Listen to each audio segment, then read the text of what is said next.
It's Friday Night Pint and we are live to talk about the big news of West Ham this week. Lots to talk about, especially Amanda Stavely apparently putting a bid in to buy all of the Gold family shares. It's all go after we thought that Kretinsky was buying a load of them over a month ago. And it all went quiet. And now Stavely, it's spelt wrong. All right, I'll fix that. Now Stavely's come out of the woodwork with the money in the bank briefcase, coming to cash it in and hopefully take over this club. We've got some bids in or some talks going with players. We're here to talk about all of that. But first of all, happy birthday, Scott. Happy birthday, Scott. Cheers, mate. Cheers, lads. Thank you very much. Happy birthday, Scotty. Cheers, right, mate. Nicky's over there in Germany. Yeah, Germany, yeah. Yeah, you look like you're enjoying it. Yeah,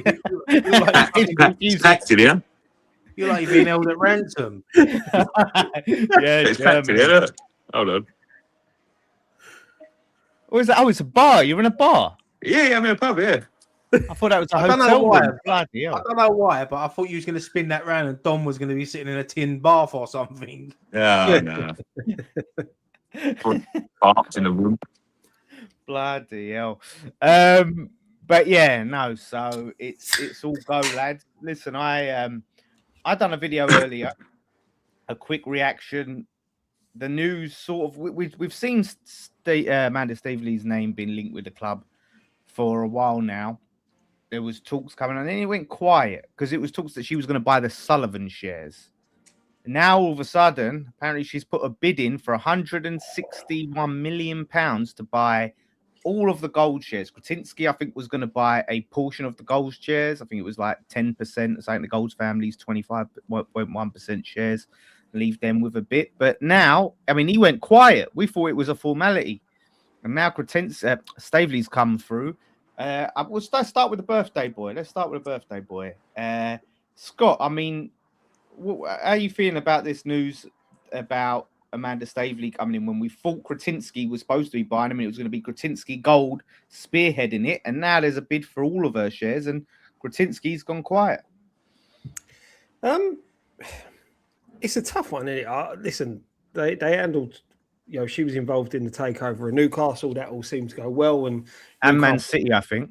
Yeah, so she's got a good pedigree, so it can only spell good things. That we all know, someone's never going to sell while we're in Championship. We know that he wants his money and he's going to dig his heels in until we go up. So having new investment, someone that's willing to work alongside Kretinsky as well, by the sounds of things, could work really well in our favour as fans. I don't think Kretinsky wants to. Well, by the looks of it, doesn't want to run the club. I think if you look at it, he was that invested in taking full control of the club. He wouldn't have dilly-dally trying to buy these percentage of the Gold shares that he was saying he was going to buy. He would have made it he's a shrewd businessman. He would have got all the paperwork drawn up, got it done as quickly and got it over the line before anyone else come in to have the opportunity to take over the other shares. So I think it's a good thing, mate. I really, really do. I think, as I said, she's handled some good takeovers, moving in the right direction, the direction that we want to see the club going in after this disaster that we've had. So yeah, I'm all for it, mate. And I think it's going to put us in good stead going forward. Really do.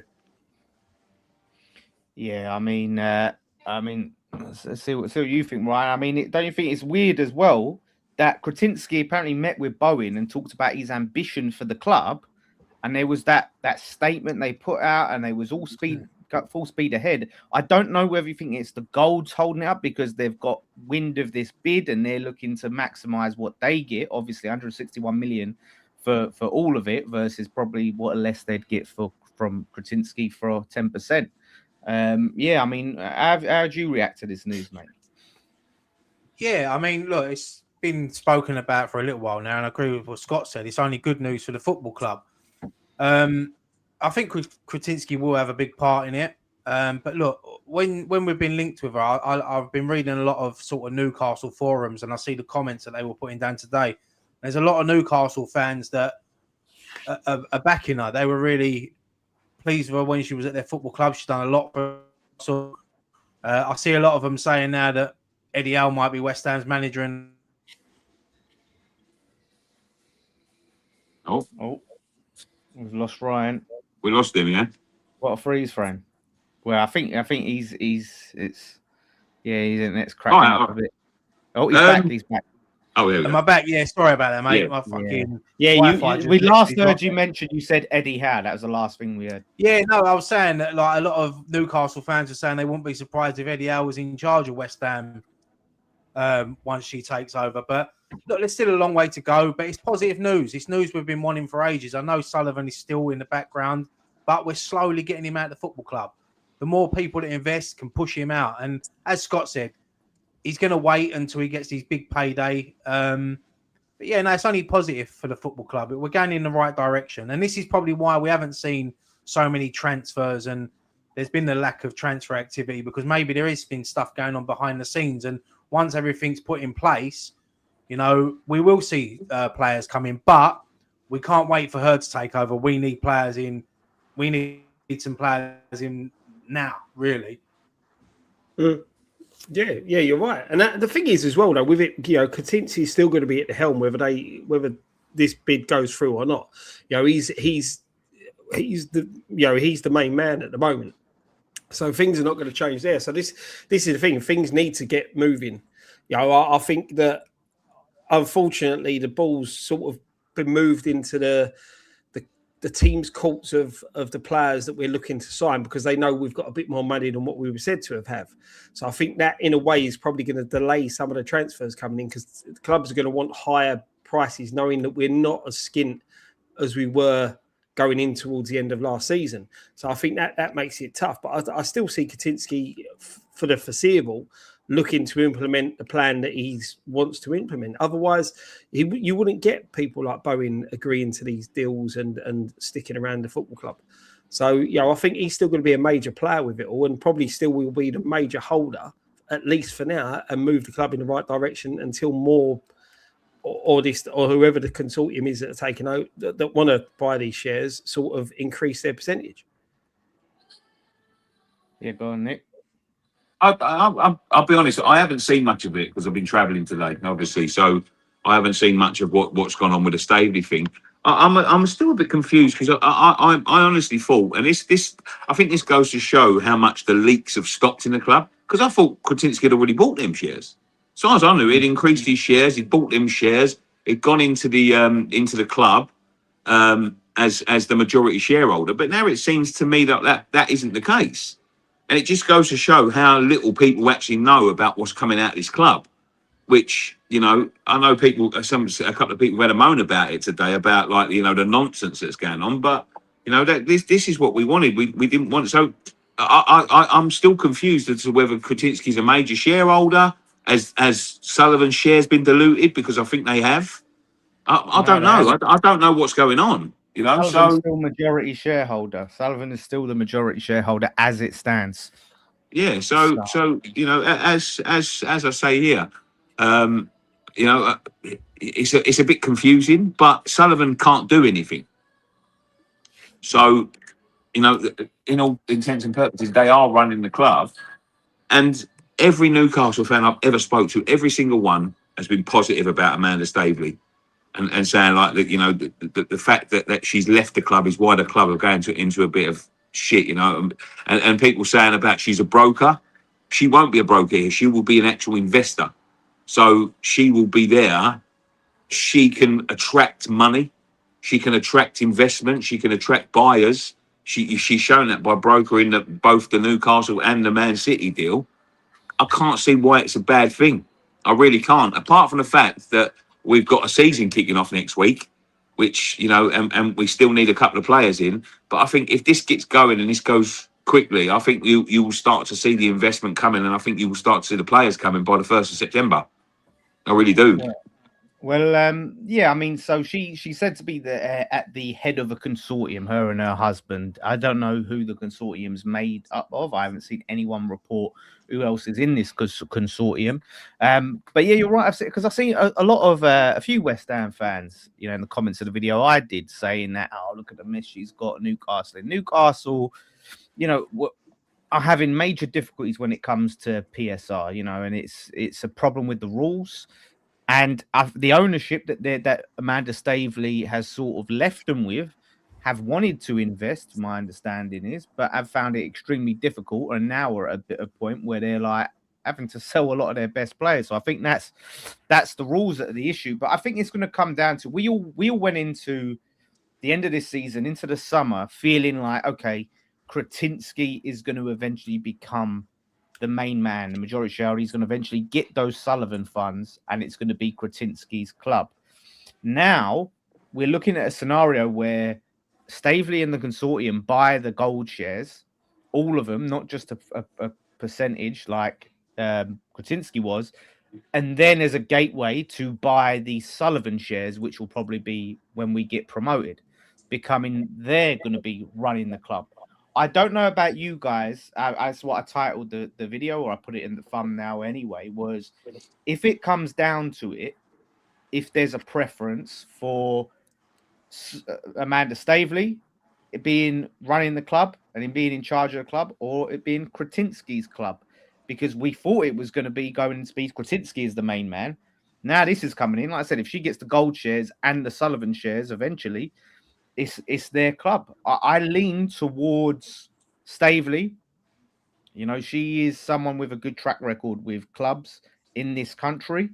Like you said, a lot of rave reviews, and I think Kretinsky had a lot of upsides. Mickey done a video breaking down Kretinsky, what he's done in the Czech league. But I lean towards Staveley. What about you guys? If you I'd like to see them. I'd like to see both of them sort of work together. But I agree. I mean, if she's the one that's going to be investing the more money, I believe she's maybe the richer out of the two of them.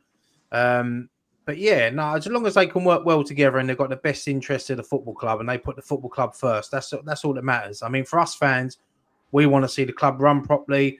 We want to see decent players on the pitch, and we want to be back in that Premier League. So they've got to work together.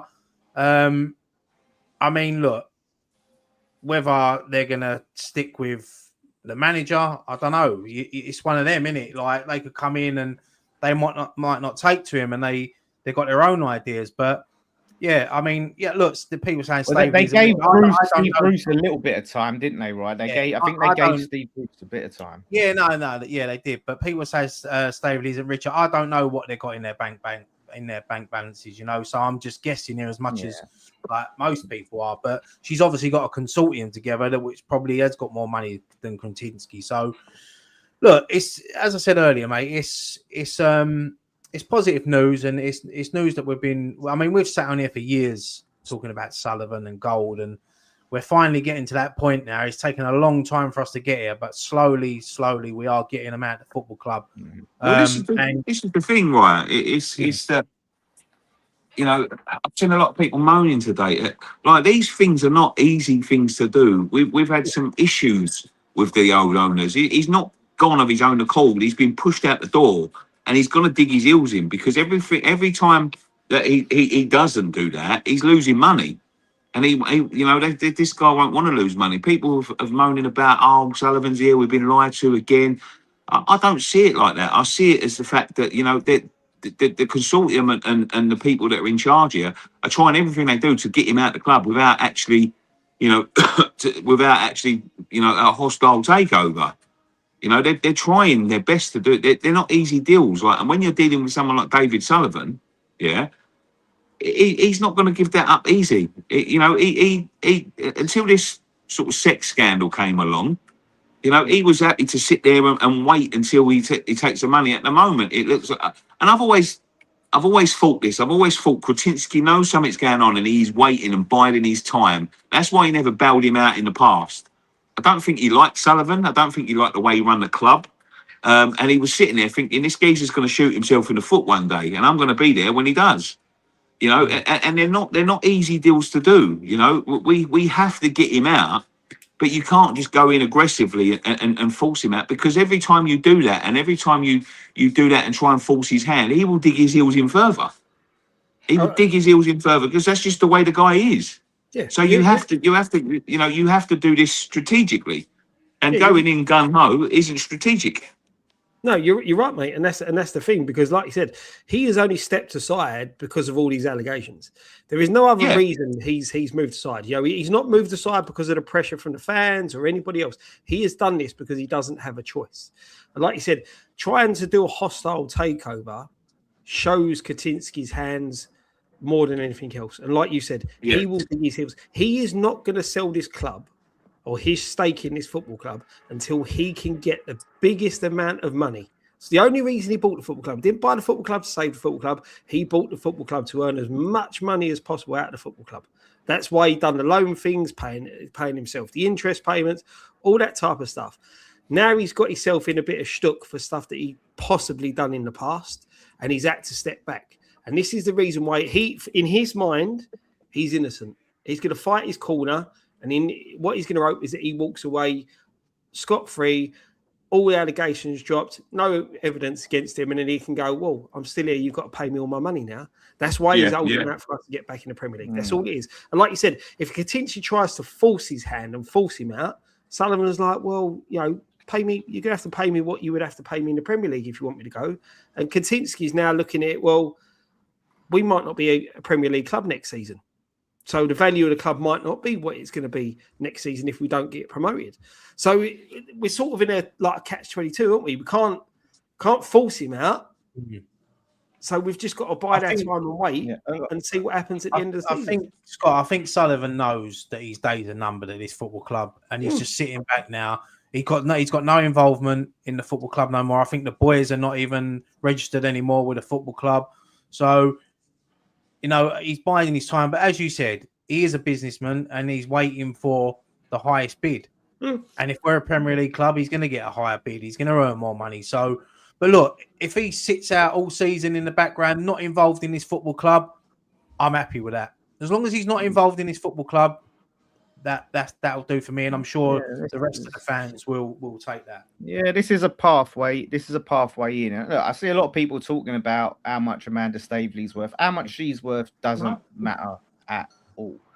Didn't matter to Newcastle. Don't worry about it. She's only worth 100 mil. It's the consortium, isn't it, that she's running? They're the ones. It's what she and someone said she's the head of, you know, runs the investment firm, a Saudi investment firm that are worth 420 billion pounds. You know, I think her husband is Saudi, isn't he? So she's got them links. So it's not just as well with Staveley, it's what she did at the club, Newcastle, the infrastructure she put in. You know, she is like, imagine a competent Karen Brady. You know, think of Amanda Stavely if Karen Brady was actually really good at her job and actually had the fans in mind. That's Stavely. You know, that's what she can bring along with the money and investment. So it's not about comparing her bank balance to Kretinsky's bank balance. You're looking at the wrong thing if that's what you're worried about. The thing is, Dan, when you look at it, when you look at the two with her and Kretinsky, Kretinsky's got the experience of running a football club. You know what he's done in Czechia with the club there. You know, the infrastructure that he's put in place, the new stadium that they're building, and all that type of thing. And then you've got somebody else coming in who's brought in owners to football clubs that, you know, like Nick was saying, you know, Newcastle's hands are very, very much tied. You know, PSR has restricted them from doing it, but that and City are both well-run football clubs. You know, so you've got someone who's got the experience of that side of the business, and then you've got Kretinsky who's got the experience of running a football club and running a football club the right way. You know, bring them two and their pockets of money together. You know, it could be a dream pairing. Let's be honest. Yeah, 100%. And like I think there's a lot of people seeing Newcastle as like, oh, they've left in a right mess. I mean, they're still getting a new stadium. They're still doing a lot for the regeneration of the area and building things around the area. It's just a struggle when it comes to investing in players. And Villa who have got great owners, are having the same thing. They've had to sell Morgan Rogers and all these, despite getting Champions League football, winning the Europa League. Because the rules are set out to keep the big boys where the big boys are and not let anyone else in. You look at it, they changed the rules once Man City got all their money. And they're doing their damn most to put to the historical big boys are doing their most to keep kicking City down, but City just are so big financially that the Premier League still can't find them guilty of these breaches that they've had ongoing for over 2 years. The system's rigged to keep the big boys, and the rest of us down below. They don't want Newcastle to become a big football club. They don't want West Ham to become a big football club. They've got their mindset of these are the clubs that what they class as the elite. We've had to let City in because we can't really do anything to stop City the way they are. So now they're trying their utmost to keep teams like Villa, like Newcastle, out of that big consortium of the Sky Six. That's what it boils down to. Yeah. No, spot on, mate. No, I agree, mate. Well said. Well said. Well said, Scott. So look, I just hope for our sake that there is something is done soon, so there's some sort of certainty over what the structure of Progress Football Club is, because I feel like, and someone convinced me, that this is holding up a bit of our transfer business, because if you're Kretinsky, who was said to go and was apparently going to be loaning the club £100 million for our transfer window, now, because he doesn't know if he's getting these shares, if he don't know the golds are going to sell to him, he's probably not as quick to loan that 100 mil, that he was going to go and stick in. So that, I think, has probably had a bit of an effect over us knowing whether we can go and just, splash down money like we thought we could, So that's why I hope it comes up, because I do think it is affecting it. And the sooner this gets resolved, the better. So the bid apparently is with the golds. It's up to the golds now. They've got an offer from Kretinsky, which they've had for a while, it seems, and which I thought was agreed, but they've now got a bid from Amanda Stavely. So it's on the Gold family now. The ball is in their court. Yeah, I read somewhere earlier, I don't know how true it is, but apparently David Gold put something in his will that he still wanted his family to keep 10% of his shares and whatever. But I don't know how true that is. I just read that earlier on something, but I don't know how true that would be. But I think if his family want to sell, I think they'd want to sell the whole of the shares. Yeah, maybe, like I said, I could see them keeping like a Terry Brown sort of shareholding, a very minority shareholding. I think it was something like that Gold still wants his name connected with a football club, like his family name. So, yeah, like you said, it could be a Terry Brown situation where he has like a tiny percentage of the football club, because then whether it's 1% or 100%, you still got a part of the football club. So it just can't affect anything. Yeah, no, 100%. So either way, whatever's best for West Ham, and I said we need with this bid, whether the golds sell or not. How would this affect the boardroom change? Because obviously the boardroom changes have been submitted to Companies House, from what we understand, where Sullivan's off the directorship, Kretinsky and Gold are the co-directors of the football club. We saw that with the documents that we see once we heard that Sullivan was stepping down. Would the ownership, would that change now? Because obviously the money that I would have thought the transfer budget would be set and the money be there available already going into the start of the season, because we didn't become a championship club until after the first. I think anything with Stavely and Kretinsky, like especially Stavely, I don't think we're going to see any of that money this transfer window, especially. So we must have money, as you said, money set aside already. We must have plans in place to get players in and bring players in. So it's just. I mean, look, the start of the season, if we go in there with a fully fit squad we've got now, obviously Malik Juice back now. He was training today. He's gone to Germany with a team. You know, if we start the season with the squad we've got now, I'm still confident we'll do. But we still need players. I'm happy with the side, but you look at the preseason friendly. I know they're preseason friendlies, but the lack, especially the Rangers game last week, the lack of sort of pace we had in that team. So we definitely need signings, and hopefully we will start seeing a few in the next few days. But hopefully before the Portsmouth game next week. I mean, I don't know how true this is. Where he's got this from. Our budget is estimated to be around 45 million if Kretinsky put money in. If he didn't, it's smaller. Where did you? That sounds. I don't know if I believe that. I mean, that is from the understanding I had. Right, Kretinsky had up until the 1st of July or the 1st of June to put money in, because that is when we officially become a championship club.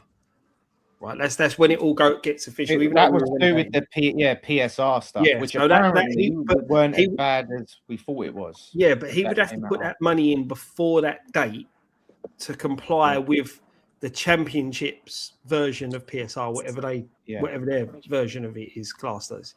I don't know whether it's the same thing, but that's he had to put that money in before we become a championship side, if you get what I mean. Yeah. But apparently he said after the fact is we wasn't in actually as bad shape as it had been reported. So because I don't remember hearing that money being put in. So I think when it comes to PSR, what is that? Is that pina colada, Nick?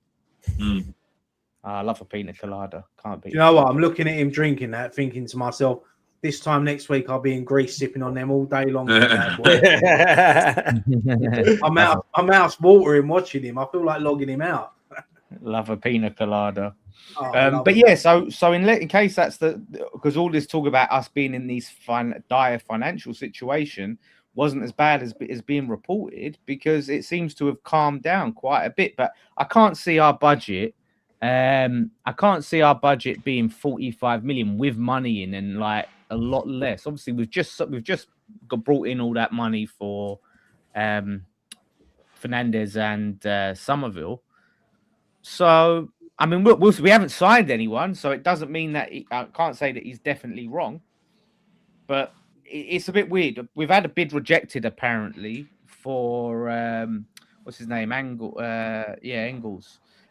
From Arne Engels from Celtic, centre midfielder. Apparently that's been rejected. And what's his name? Martin O'Neill seems to confirm that we put a bid in. Can't have been a lot of money. I don't really know much about him, but I think he can play in a variety of positions. Can't he? He can play midfield, he can play right wing, he can play right back. So, it could be an interesting signing, someone that's very versatile, but I don't know too much about him to sit there and talk. I'm not going to sit here and say I religiously watch Celtic and Scottish football, but I see some comments from the Celtic fans earlier. They do rate him. So, it's nice that we're sort of... Yeah, and I think someone just said there that we're linked with Whittaker as well from Middlesbrough. Yeah. I mean, another winger. It looks like we are trying to bring in some pace. Sorry. Yeah, I'll have another one of them, mate. What is it? Why have you got the bar to yourselves? What is this about, by the way? We bought it. Can I have a pina colada? It's not a pina colada. I don't want a pina colada. Can I have a porn star? Look at this. Look at him. Fuck off. He's not dead, everyone, as you can see. He's very much alive. And much to Nicky's annoyance right now.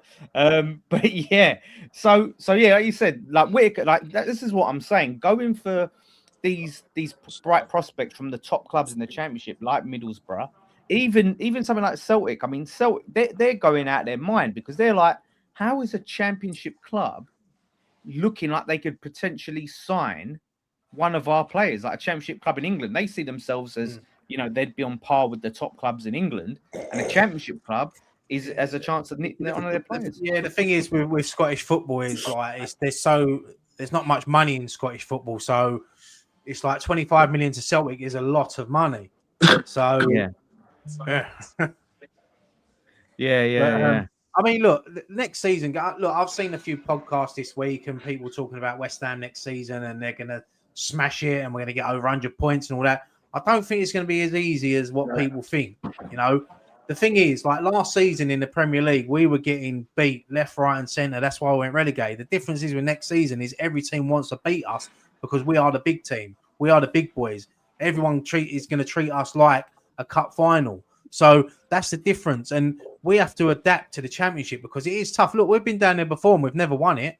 You know, we've come up through the promotion. The first time we was down, we didn't get through. We lost to Palace in the final. So it's going to be tough. There's a lot of clubs there fighting to get in the Premier League. So we just have to be sort of calm and just, you know, get the right players in and get the pace in and just take it week by week. That's why I said to you the other week, if we lose to Portsmouth next week in the Cup, it won't really bother me because let's be honest, we're not going to win it. And then we can just have a straight run up until January of just league games. And hopefully 100%. Be in a good position when the FA Cup comes around. So not that we're going to win that either, but I'm just saying, like, but I'm not saying I want us to lose next week. I want us to beat Portsmouth. I'm just saying if we don't, it won't be the end of the world. No, of course. Borough fan, give us a little overview on Morgan Whittaker. If you think there's a chance we could get him, how good is he? Give us a little bit of. Do you know what, Borough fan? I was looking for you the other week. I told him that. Yeah, I told him that. He did. Yeah. So hopefully, he don't even. He said I don't think he lives in Borough. He does. How does he? I thought he needs some Championship hardened players. That is what we do need. Yeah. And listen, Morgan Whittaker. Totally I totally agree with that. We need players that know that league because I think that some of these Premier League pampered players that we've got are going to get a big culture shock when we kick off in the Championship in a couple of weeks. I think it's good that we've got a few players there that have been in and around the Championship before and know what it's about now. I think that their experience will help a little bit. But like you said, mate, they are going to be in for a massive, massive rude awakening. And we need pace. That's one thing we definitely need because, you know, like I said, I fully see us playing defensive on the counter football. So we need players who have got pace to get us out of trouble. Well, yeah, we've obviously lost Somerville, which was a good deal for us, you know, money-wise. But we've lost a lot of pace. You know, Traore, I know he wasn't the greatest, but he had pace, you know. Still ain't got a club, man. Yeah, we do need to. I mean, that could be someone that we maybe bring in towards the end of the window if he hasn't got a club. But, yeah, Nuno and his backroom staff need to be looking and getting, you know, these players in. And, you know, it's a big season for some of our youngsters as well. We've seen them get a run out in pre-season, and some of them have done really well. Obviously, we sold Callum Marshall yesterday, which I didn't really see coming, but you know, I'm really disappointed in that, to be honest with you. Yeah, he was like Pablo. He's got to be ahead of Pablo. He would have been for me. He'd have been well ahead of Pablo. And I'm hoping, like the rest of the West Ham fan base, that Pablo has a good season. But even in pre-season, I still haven't seen anything of him. Like I don't. I really hope he has a good season. I hope he proves me wrong. I want him to prove me wrong. Please, Pablo, prove me wrong because Marshall scored in pre-season. He scored. We've seen him score. The thing is, Dad, he scored in pre-season last season. He looked good in pre-season. Then he went out on loan. It just didn't work out. And this is the thing, you know. He looks okay, but he's not flourished, is he? He's not. I mean, look. He's got to be better than Pablo, Scott. He's got to be better than Pablo. Come on, he's got. This is it. But he ain't on. He ain't on with the amount of money that Pablo's on. And I'll be honest with you. I'll be honest with you. I think letting him go shows that we're getting someone. If I'm honest, it could be. It could be. I mean, I think as a striker, he falls behind the pecking order of the other young lad that we've got there. The one that was doing really well in the under-21s last season. So Marshall, now you've gone from being the experienced youngster, and the youngster who's coming through who's took your place in the under-21s has now probably took your place in the squad for next season if we don't bring anyone in. See, I mean, Mark saying he's too small. I think that's what Sullivan said about Ekatike a few years ago. He looks like he's walking on fucking shoes with his knees. Fucking hell. Yeah, I know, but that's what I think it was. Either it was Ekatike, it was another player that we didn't sign because they were too small and they went on to be the bollocks. Do you know what? I was talking to someone earlier and we were talking about sort of like strikers that we've let. Do you know what? Someone that would be perfect for us now, it was probably Mubama when we had him, and obviously we let him go. He done well for Stoke. You know, so yeah, he would have been ideal. But look, we've we've got to get. As I said, it's all about the pace. I mean, defensively, look, Malik Juice back now, and we don't know what's going to happen with him. Personally, I think he's going to go. He will go before the end of the transfer window. But if he's in that starting lineup first game of the season, as long as we get off to a good start, he's easy to replace, in my opinion. Yeah. I'm not the biggest fan of him, but look, who knows? Surely, Scholes will be against Burnley, or even Portsmouth will be. I even think that La Madrid has had a good pre-season. He looks like he's bulked up a bit. He's getting used to English football a bit more now, and it could be a surprise package next season. So there's a lot to work with for Nuno. But as someone said earlier, we need tough players. We need players that know what it's like to get stuck in, and grind us through games. Because we're going to have some difficult games this season. Yeah, do you think it bodes in our favour having this cup game first against a Pompey side that, they got promoted last season, didn't they? Back into the Championship. And then the first league game being against a side that we know from the Premier League. Scott, I think it's genius that we're having a competitive game the week before the season starts. Yeah. And not just some stupid friendly at home against whoever. Having a competitive football game. When it first happened, when it come out, and I thought, Carabao Cup on a Saturday, week before the season. And the more I think about it, I thought, that's a fucking genius move, because now it's a competitive game and it will get them players ready for the Burnley game. I think you're being massively disrespectful to the Boyle Sports Cup, Ryan. I think that's bang out of order. Do you know what? I'll be honest. It's one of my favourite cup competitions. I think it's one of my favourite cup competitions, but I think, I'd rather have a competitive game. But the Boyle Sport Cup is legendary in the East End of London, especially Stratford. Oh yeah, absolutely prestigious. You know what? Just quick, did you guys see this Souček news? Apparently, he's become the technical director of a Czech fourth division side called SK Rapid Psari. What? Is that true? Is this a joke? I mean, probably preparing for the future. Yeah, it's probably. No, but that's just like he's still a player at this club. I mean, look, he's going to have time off over the summer, obviously, because he's injured. But can he do both? Can he try and be a serious part of our promotion charge whilst being a technical director? I mean, sure, being the technical director of a fourth division Czech club isn't the same as, say, a first division in terms of, how much workload it is. But still, like, he's obviously not going to be all in on either. It's that's Dan, I think he's going to be all in on the football because the football pays his wages, and that's the key component of it all. But at the end of the day, these football players have got to start looking for, especially when they get to Souček's age, start looking at things to do outside of football. It's probably just one of them sort of like token titles. You know what I mean? Like, so they've got a big Premier League star as their, named on their staff. It probably ain't going to do nothing. Yeah, because how could he do that job whilst playing 2 games? He can't. For West Ham in the Championship. He's going to be a big miss. I wish we was going into the start of the season with him in the squad. I wish he was fully fit. It's a shame he's injured. We could have really done with him in these first couple of months to settle, especially the younger players, having someone like him around, just to settle him down. But look, he's injured, so we've got to adapt and just get. We've got to find that right midfield, because Ward-Prowse has looked really good in pre-season. He seems to have got back in favour of Nuno, which is good. He could play a big part this season. Hopefully, we might see him score a free kick at some point this season. He come close last week at Rangers. Yeah. No, that's it. So yeah, no. Listen, I think Souček will be really good in the Championship, and like you said, we just need more of them sort of physical players, and try and get a bit more of this Deadwood out, because we got like Todibo could potentially be going, but we're getting loan offers for players, and we shouldn't be loaning out any of these players now. Any senior player that we're trying to sell, we shouldn't be loaning them out to higher tier clubs. Get them off the books. The thing is, Dan, is it's not always easy to get them off the books, and with someone like Todibo who's sort of fallen out with 3 managers, I don't think there'd be many managers around off to work with him.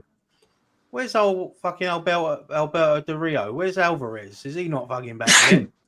Well, I What's think happening with him? he's another one that's I think been linked with a move back to Ajax or to Turkey. I think there's been a few bit of interest coming in. It's just sorting out a fee. There was talk about us wanting 15 mil for him. So I think if we get like 15 mil, he'll go. Which it just, I don't know what it is, because Nuno ain't even had a chance to have a proper look at him yet. He just seems to be done with the club. You know, so he's one. I think him, Fulkrug, will sort out whatever his future is. You know, Tadibo, and then it's what happens with Wan-Bissaka and Diouf. I think those are the players, the major players. Cornet, it seems like he's going to be here. Can you just drop me out a second, Joe? I need to go to the toilet. All right. I think Wan-Bissaka will be going. I think Alvarez. Yeah, I think Diouf. I think he'll end up going at some point. Be very surprised if we're able to keep hold of him. But then again, I don't know. I can't imagine he's on a higher wage, Diouf. I don't know what he's on, but yeah, I don't think he is. But at the end of the day, why they're our players, we need to utilize them.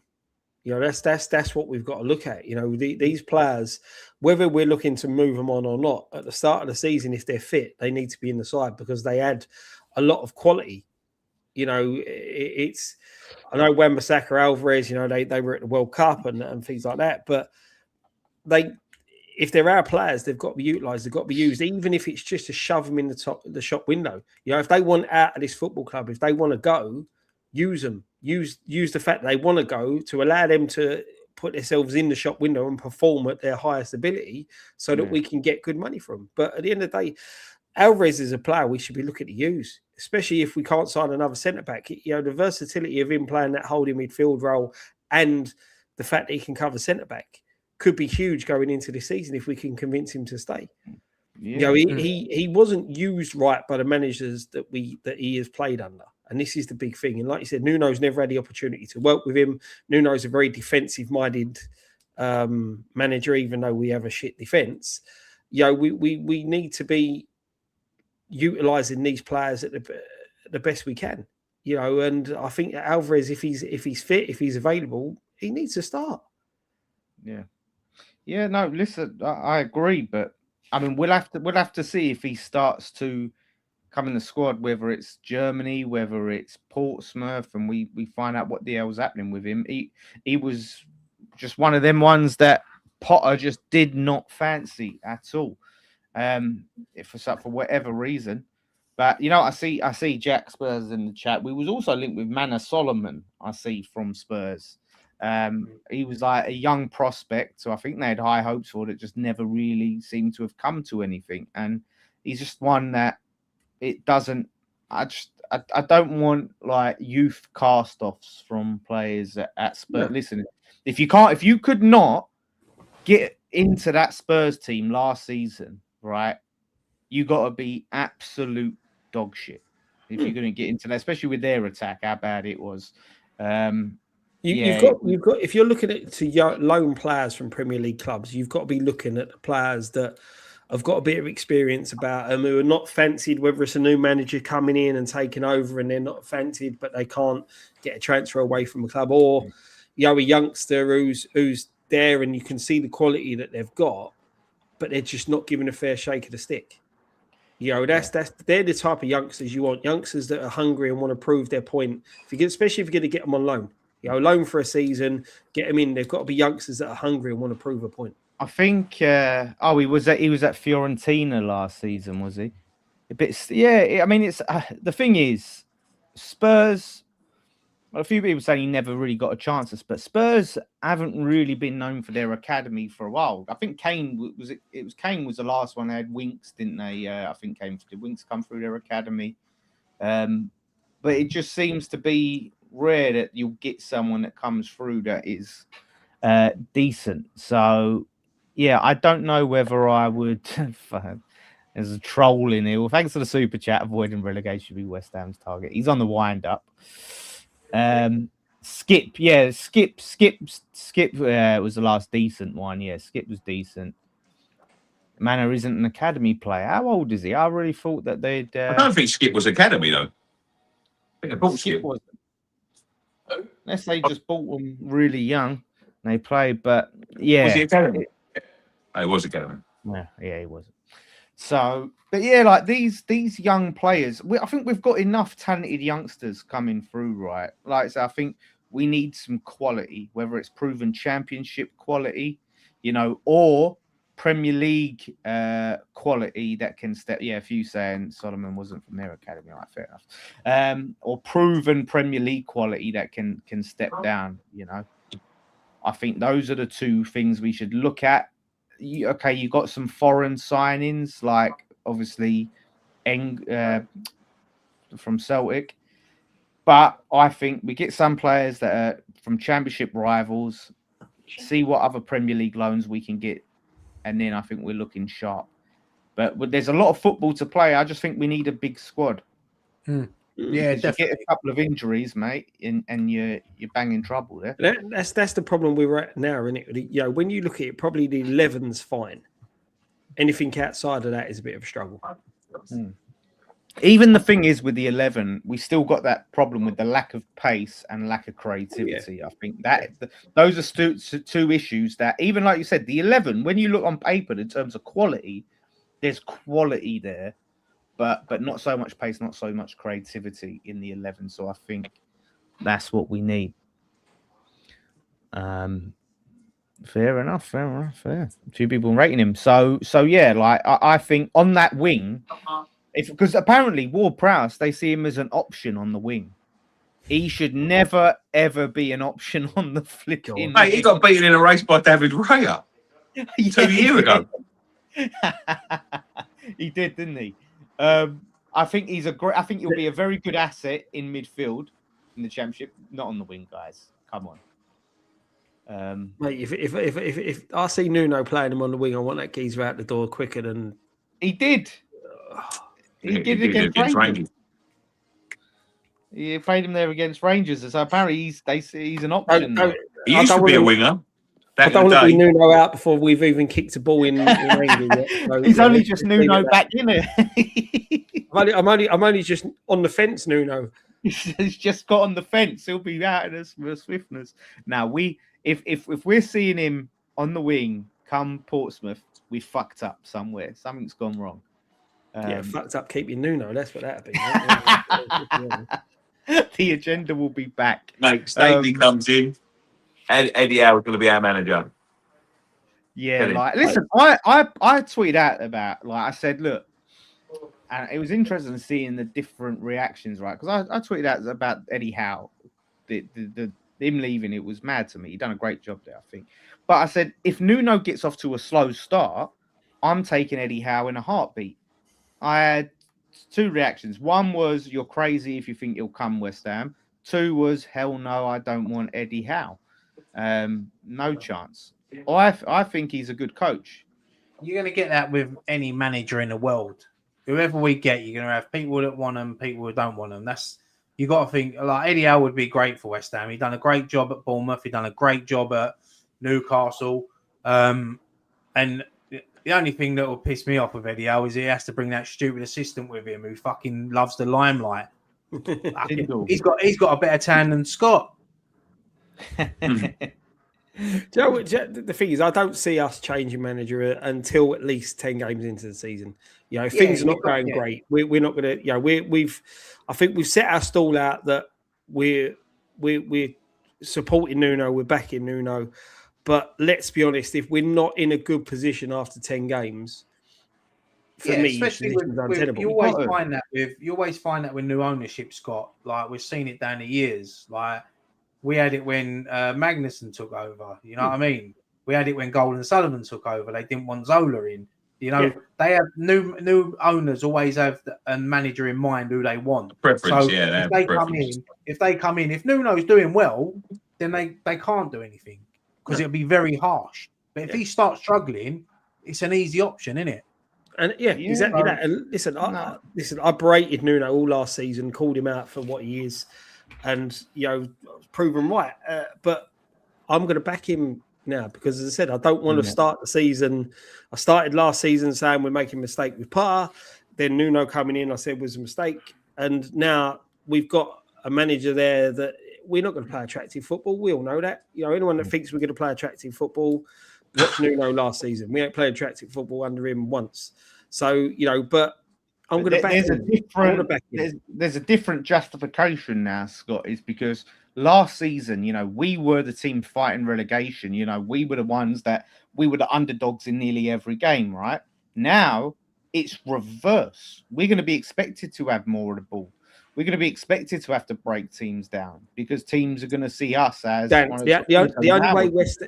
only way West Ham get 100 points plus, right, is doing exactly how Burnley did it when they got promoted.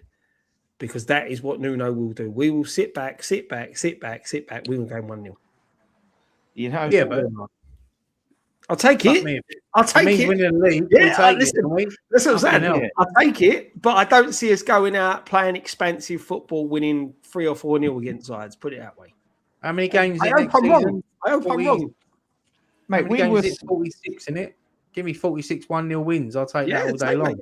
All day. Oh, just chuck in 2 5-0 wins against Millwall. I'll take that. The thing is, I enjoyed the Big Sam season because we were winning game. We were scoring goals when we was in the Championship. Big Sam, surely he's got to build a team that's going to fucking score goals. Like, surely he's going to put with the players that we've got that we're keeping. I know we've got more to add, and we've said about our problems with creativity and pace, but surely we're not going to be fucking 1-0 sit. Like, I do not want to see the shit that he did last season where we score a goal and it's backs to the wall, takes attackers off, or bring defenders on. Like, surely he can't do that in the Championship. Dan, right? Let's have a think here, right, about scoring goals here. Who was our top goal scorers last season? Bowen was. Bowen, Wilson. Tatty, Souček, Somerville, Wilson. Yeah. Wilson's gone. Somerville's gone. Souček's injured. So now we're relying heavily on 2 players. Again, 2 players. Yeah, but in the Championship, Bowen and Tatty should score goals. They're good enough. I'm telling you now, right? This is my prediction. Tatty will tear it up if he stays. Tatty will tear it up. I haven't seen enough I know it's pre-season, but I'll tell you how much pre-season means, right? At this moment in time, it's Birmingham 1, Barcelona 1. Yeah, we've all seen it. We've seen us go unbeaten in pre-season, play really well in pre-season, and get relegated. Go down. Yeah, no, I know that, but I'm just looking at Tatty as a player. Listen, I think he'll score more than he did in the Prem. He bloody well should do. But I don't know whether his goal record weren't bad, in the end. His goal record weren't bad. Yeah, I don't know. How many did he get in the end? 7, 8? 7. Yeah, it's not bad. It's not bad. He hits double figures in the Championship. I think Pablo had 7 touches in fucking 14 games. But I see. I knew he said he shouldn't get 10 games. Nuno, he should get 5. And I think, obviously, if we lose our first 4 games in a row and give him the Frank de Boer treatment, get him the fuck out of there. If it's that bad, I think Could you imagine the meltdown if we lost our first 4 games? Yeah, mate.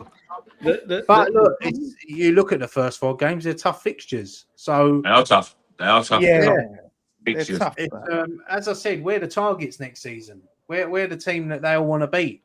We are the biggest club. But that's what we have to do, right? That's what that's what big clubs do. They step up and they step up to the plate. Yeah, Man City do it. Arsenal. They're all every team's cup final. Yeah. Every team steps up, and they still find a way to win because they've got more quality. Our quality should shine out, and if it's not, then you have to ask the manager. You have to start asking questions. Yeah. Yeah. Well, to be fair, but you can't really say that about Arsenal because we haven't got VAR to help us in the Championship. We need VAR and fucking set pieces. I said this the other day, right? Just remember, there were fucking 45, 46-year-old men walking around in West Ham's number 19 shirts, champion shirts. Wow, right. Yeah. But yeah, that this is my only question is the physicality, and I think that you go to that Millwall game, especially, that is going to be a physical game. They're going to be kicking us all over the gaff, and we ain't really got any fighters in there. So that does need to be. That's addressed. what we need. We need bollocks. Yeah, we need bollocks. Yeah. The thing is, I don't think it's not so much the fight. I think we've got players who have got the physicality, not the fight, the physicality to handle the championship. We've got players who have got that physicality about them. I just don't think we've got enough pace. List them. Yeah, is that physicality wise? Yeah, Mavropanos, yeah. Souček, Tatty. Yeah. Tatty. I want Scott to list them. But that's what I'm saying. Oh, sorry. I thought you were asking anyone to list them. No, because Scott made the statement. So I just wanted to see where Scott. Yeah, you look at Walker Peters, experienced player who's been in this level before. Ward Prowse, experienced player. They're going to be. Are you talking about physicality? Or are you talking about experience? No, I'm talking about experience of playing the physical aspects of the championship. I'm not saying physical players that are going to stand up and go toe to toe in a boxing match. I'm saying players that can stand up with the physicality. Tatty is another one. He'll be able to handle it. Bowen. There's Pablo can handle the physicality. Yeah. He can't handle the football. It's a different matter. Annoyingly, Bowen can handle the physicality. Thing is, as well, you got to think Potts. He's had a year in the championship not long ago. He got player of the season. Kante will be fine. Yep. Mavropanos, Magassa. I think Yeah, I mean, but I do agree. We do need some fucking fighters in that team. Yeah. We do need people that are going to, go to these grounds, and when the fans are on us and they're going to take the game by the scruff of the neck and think, right, I'm going to put in a fucking tackle now. Shut these fans up. Yeah. So it's one thing being a big lump, right, or being used to being pushed around, but being a player like you said that can give as good as you get when it comes to that sort of thing, and take some lumps and give some lumps back. The thing is, that's why when you look at the last time we was in the championship, we had like Noble and Nolan doing that, getting stuck in. Look at Noble, right? In any of those big games, whether it was the Spurs games, the Man United games, look how he would get in players' faces. Look how he remember he picked the fucker up and threw him off the pitch. Like he was not afraid to show people you are in a fight here. And him in a derby, that is the sort of player you need when you go Millwall. But that's what we need. That's what we need to listen. We went to Millwall. Millwall's not a fucking easy place to go to if you're not. We went. Me and Ryan went there when we got battered. Could have lost 6-7-1. Yeah, we had a team from the Premier League quality players. We had the likes of Marlon Airwood, Bobby Zamora down with us, Christian Daly, people that have played in the Premier League and done well in the Premier League. You've got to be up for the fight. It's not always about how good you are on the pitch. Like when you go there and they're putting it on. And listen, they had Tim Cahill at the time, who was obviously a good level Premier League player. But you've got to be up for a fight. They're not going to make it easy for anybody. And listen, as I said, me and Ryan went there when we had a team full of Premier League quality players, mate, and we got absolutely torn to pieces on that day. That's what I mean. Marlon Airwood's a big guy. He's a big unit, but it doesn't. Yeah, he is. Yeah, being physical. It's about up there. You know what I mean? You got to have that mentality. The sort of players I see to struggle, mate, would be people like Diouf. I think we struggle. I find will struggle. I think Kilman will struggle. Yep. Yeah. It pays me to say it, but I think Skulls will struggle. Skulls might struggle. Yeah. Boys, we start wrapping up because it is absolutely sweltering here. I am dripping with sweat. Can I just drop out? Yeah, before we start saying these, let's give them a chance. They haven't played the championship yet. They might relish it. Yeah. Like people saying about Kilman, we said the other week about Winston Reid. He was in a similar situation. It's true. Dropped the championship, and he come back one of our best players. So let's give him a chance. No, but I think I agree with you. But I think while we're in a situation in a transfer window where we can fill these holes, let's do it rather than 100%. So let's try and bring in them sort of players, and that can sometimes raise. Yeah, you can drop out if you want, Nick. You can drop out. I can't do it, mate. You'll have to do it for me. I just have to end it. All right, mate. See you later. See you later. Cheers. So, mate. I can't Who's, I can't kick him though. Yeah. So no, so I was gonna say sometimes like having those sorts of players in the team will help raise everyone else. Do you know what I mean? Like Noble did.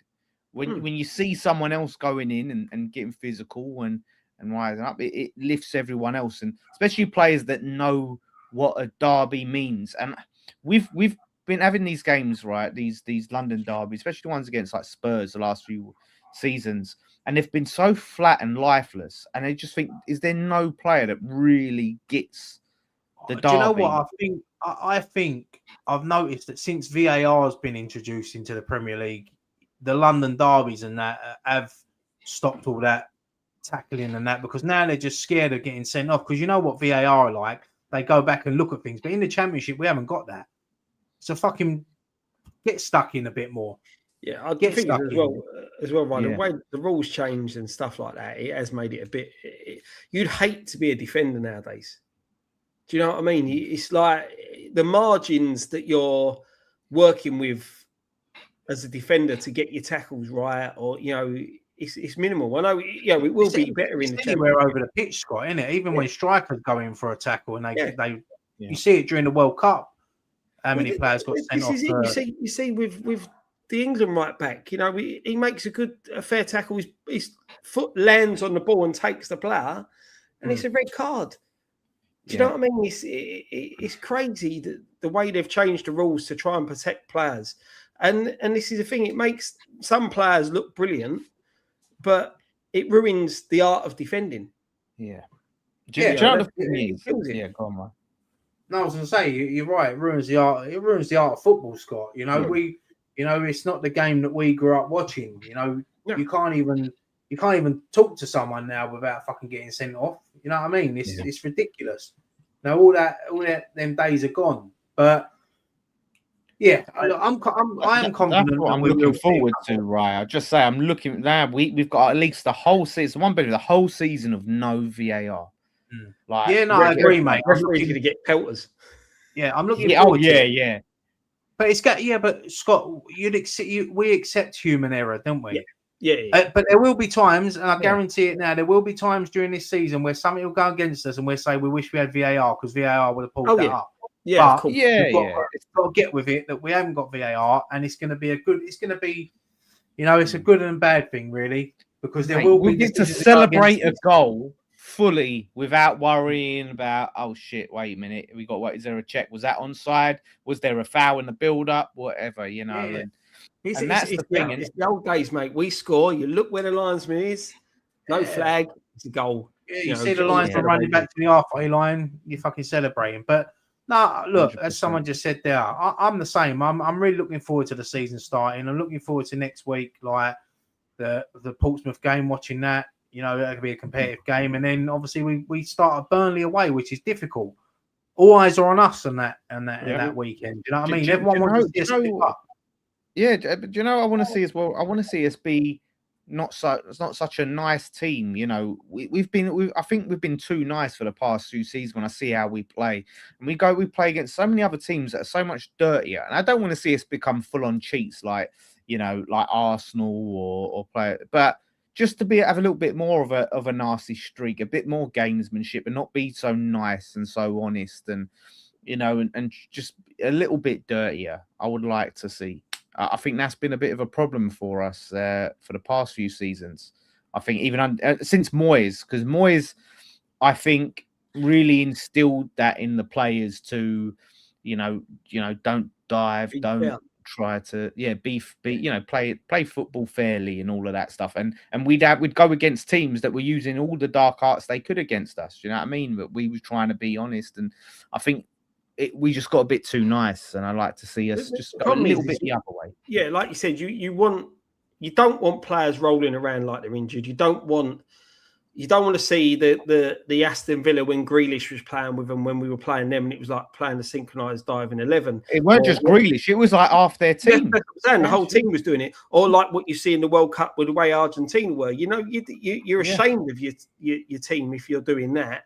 But like you said, you want to see a bit more of that gamesmanship, a bit more of that time wasting, that type of thing. I think we'll see that, and I think a player that we're going to see do that next season for us, as long as we keep him, will be Tatty. I think Tatty's got that in his where he will fucking, if he gets a little touch, he will go down. You know, he will try to look for the fucking free kicks, the penalties, and that. So, and he will stick his foot in as well. So, yeah. That's it. Bring back. We need more players like Chicharito. You know, that guy felt a little nudge in his back. He was down on the floor. Ref, what's going on? And there's no VAR now, Exactly. so you know what I mean. If it's a penalty, if the ref just sees it, it looks like a pen. It's going to be a pen. There's no so. Yeah, you know, let's make the most of it. Get out of this fucking championship by any means necessary. That's how I look at it. Shout out to Matt Rainey, 199 super chat late, but here buzzing for the season. Keep the faith, of course, mate. Absolutely. That's what I just wanted to start. Even the Portsmouth game, I'm like, I just want to get that out of the way. As much as, you know, I think it is massively important we win that game, even though I'm not fussed about the Carabao, but because it's our first home game of the season. I think it's so important to win that. I agree. You know, so let's see. But we've got Maggie. I can never remember this fucking team's Magalan or Marjlan tomorrow. Whatever the fuck they're Megatron. Megatron, yeah. We got them tomorrow. Honestly, I'll be honest with you guys. I've hated preseason because you're just watching it and it don't mean anything. And you just I can't get angry, I can't get happy, and there's no new signing to watch. Yeah, I've watched all the games, and it's typical preseason, isn't it? Like it's just about getting the players fit again. You know, results don't really matter, but you want to see your team play well. But it is about fitness. You know, as long as they turn up next week and the first game of the season, you know, you forget all about preseason. But tomorrow, I think it'll be an interesting game. It'd be interesting to see if he's going to start some of these players that have just come back. So, you know, you got some chance with that, Nick. I'll be there, mate. I'll be there. Won't be there, Pompey, because I'm away, but I'll be there. Invited him 18 times last season. I'll be there 18 times this season. Don't you worry. I think I was at West Ham last season more than you. When you go, Scott, let me know and I'll walk you from the station just in case you forgot where it is. Get down the cart and horses. Yeah, but no, I think it'll be a good one. Listen, I think it's worth paying a £5 to watch. I tell you what, right? I've had a bit of I don't even want to jinx it, right? Because so far I paid a £5 for the first game, and you're supposed to pay a £5 for every game, but somehow I've got the last two free. I just turned it on and it worked. So I'm really hoping the fucking Dan's just messed it up for so many people that have done the same thing, mate. Yeah, oh shit. I burst out my word. I go, right, we'll fix that. But it worked for me, but didn't work for everyone. Like some people, you're definitely lucky Sullivan ain't in charge anymore. He'll be fucking charging you for that. Yeah. Backdate it. Backdate. He'll be taking it out of your club cash, mate. I was just. I don't know how I feel about it because I get it. Like, if the money goes towards these smaller teams, you think, okay, fair enough, it helps them. But the quality of the stream's not great, and you're paying a fine. And look, obviously, I do the watch along. I watched the Rangers game on Rangers TV last week, and it was fucking quality with these Scottish commentators. On West Ham's one, the geezer's just been quizzing. He just quizzes. Yeah, it's Chris Skull, isn't it? It's Chris Skull and James Collins, isn't it? Yeah, do you know what? I should have recognised his voice, but I knew it was James Collins. But he just quizzes him throughout the whole. I've met Chris Skull, nice guy. It's like they're probably because they're fucking bored, mate. Like, yeah. Oh, yeah. There is got to keep the viewers entertained somewhere along the line. Yeah, because the football definitely hasn't been. So yeah, like I said, I've had a bit of luck, but yeah, thank God tomorrow's the last one. Magassa is back in training, so hopefully we'll get to see him. Nick says thoughts on DJ Russ. Obviously, old Russ was.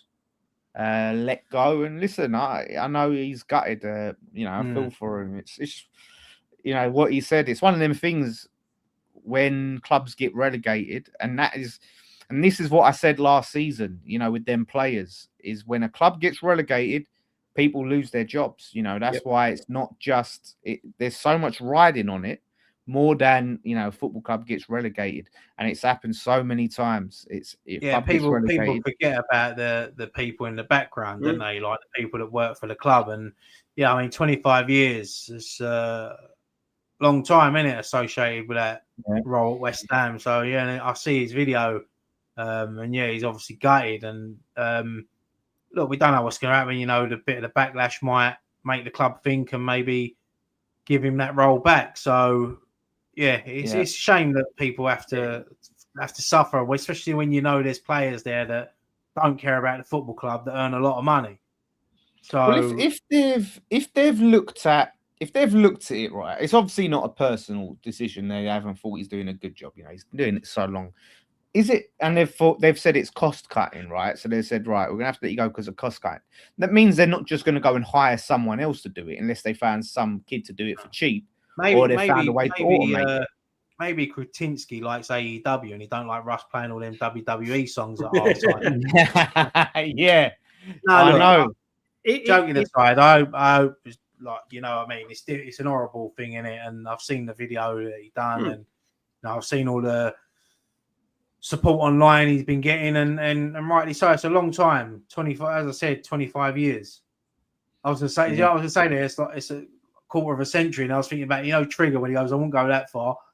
2 decades. I wonder if they've sacked that fucking Iron Apple DJ they get. The geezer they get sometimes. They're like, they only brought him out for European nights.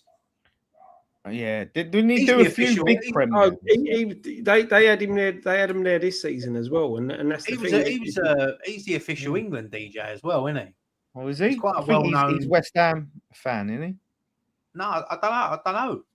I'm not really sure, but he. I know he does a few of the England games at when he's undercut £20. Yeah, but I think he has ruthless, but you got to do it. You got to do what you got to do. It's a ruthless world. But I think he has done Prem games. That geezer, like, surely he's got to be more expensive than Russ.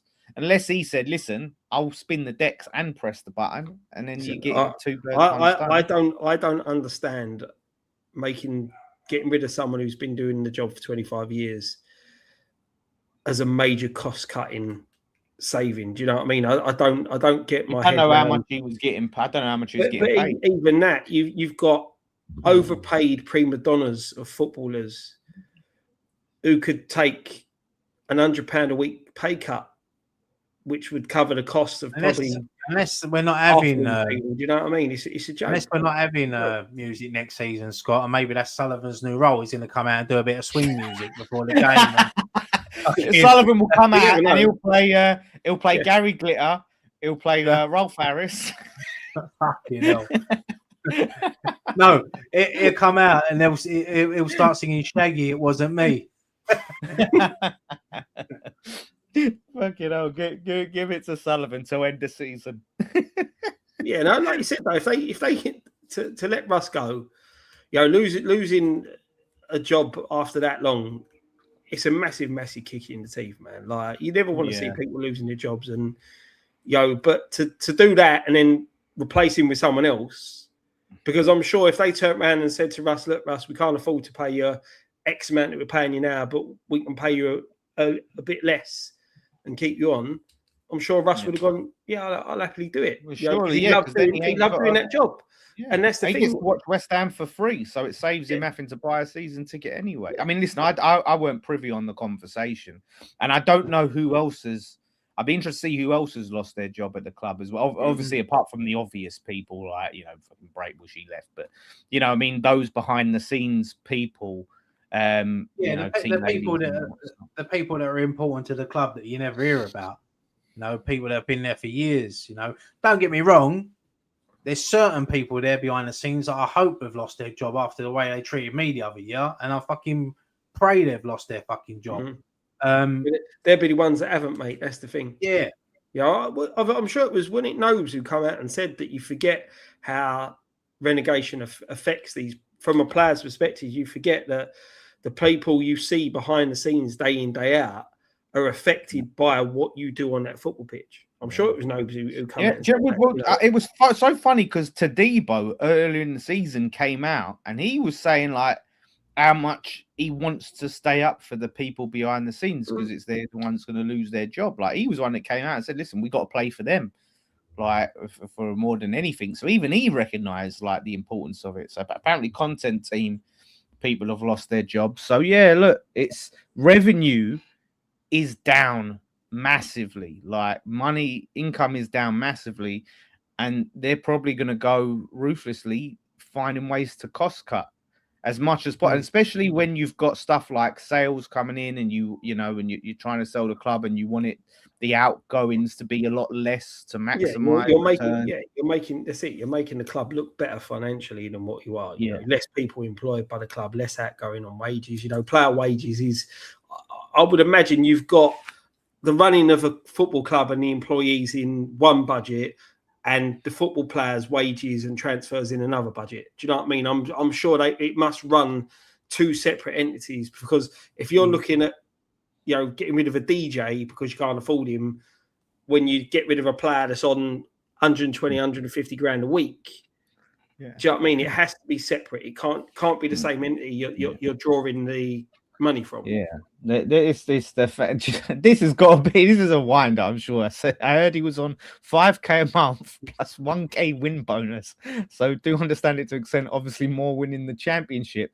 Russell, he's got to be wine. He's got to be. I think if Russell got 5 grand a month, he wouldn't have a full-time job. He'd be just doing that. Exactly.